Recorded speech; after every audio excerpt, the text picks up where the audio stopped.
প্রদর্শন করতে চলেছি বিষয় পর্দার গুরুত্ব।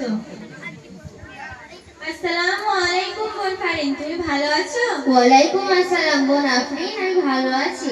ও আচ্ছা, তা তুমি এত পর্দা করে কোথায় যাচ্ছ? আজ আমাদের পাশের গ্রামে জলসা আছে, সেখানে আমি গজল বলতে যাচ্ছি। তা তুমি যখন বেড়াতে যাও, মেলায় যাও, তখন কেন পর্দা করো না? যারা বোকা তারা সবসময় পর্দা করে। মেলায় গেলে কত বন্ধুরা থাকে, সেখানে যদি আমি পর্দা করে যাই তাহলে তো তারা আমার সাথে আনন্দ করবে না। আর জলসায় কত হুজুররা থাকে, তাদের সামনে যদি আমি পর্দা না করে যাই তাহলে তো তারা আমাকে খারাপ বলবে।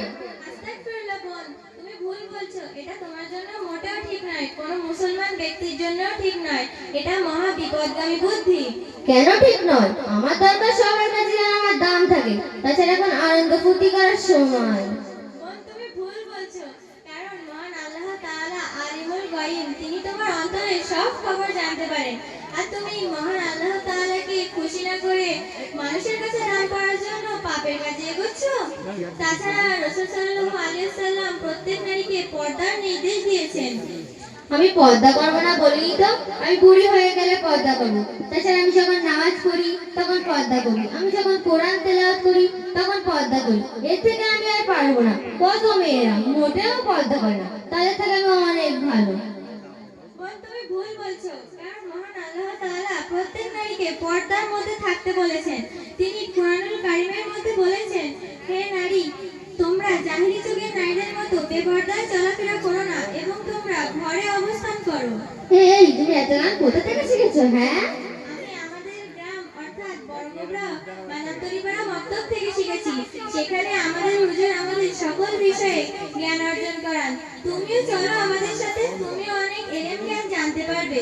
না না, আমার কাছে মক্তবে যাওয়ার কোনো সময় নেই। তাছাড়া সময় আছে, আমি যখন বুড়ি হয়ে যাব তখন নামাজ পড়বো, রোজা করবো, পর্দা করবো, তখন আমার দরকার। এখন কোনো দরকার নেই।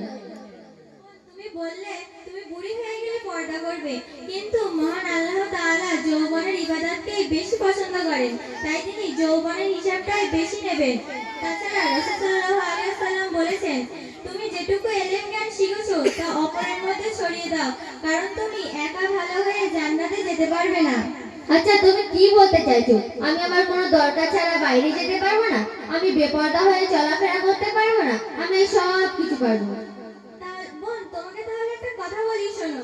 ধরো আমি তোমাকে দোকানে নিয়ে গেলাম, সেখানে কিছু লজেন্স খোসা ছাড়ানো অবস্থায় পড়ে আছে আর কিছু লজেন্স কৌটের ভিতরে। তুমি কোন লজেন্সটা নেবে? কেন কৌটো লাঞ্চটা কিনবো? কেন?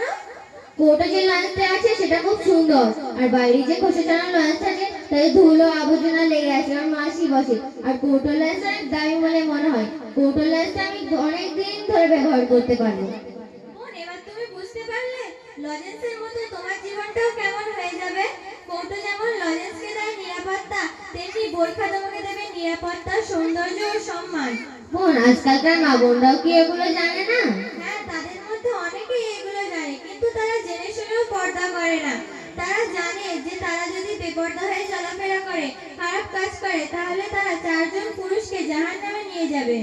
আচ্ছা বোন, আজ থেকে আমার চোখ খুলে গেছে, এবার থেকে আমি পর্দা করে চলবো ইনশাআল্লাহ। বোন, আমাকে তুমি ক্ষমা করো। ক্ষমা আমার কাছে নয়, মহান আল্লাহ তাআলার কাছে চাইতে হবে। চলো আমরা সকলে মিলে মহান আল্লাহ তাআলার কাছে ক্ষমা চাই। ইয়া আল্লাহ, আমাদেরকে তুমি ক্ষমা করো, আমাদের সঠিক বুদ্ধি দান করো, আমরা যেন মা ফাতিমার মতো ধৈর্যশীল ও পর্দাশীল হতে পারি। আসসালামু আলাইকুম। আসসালামু আলাইকুম।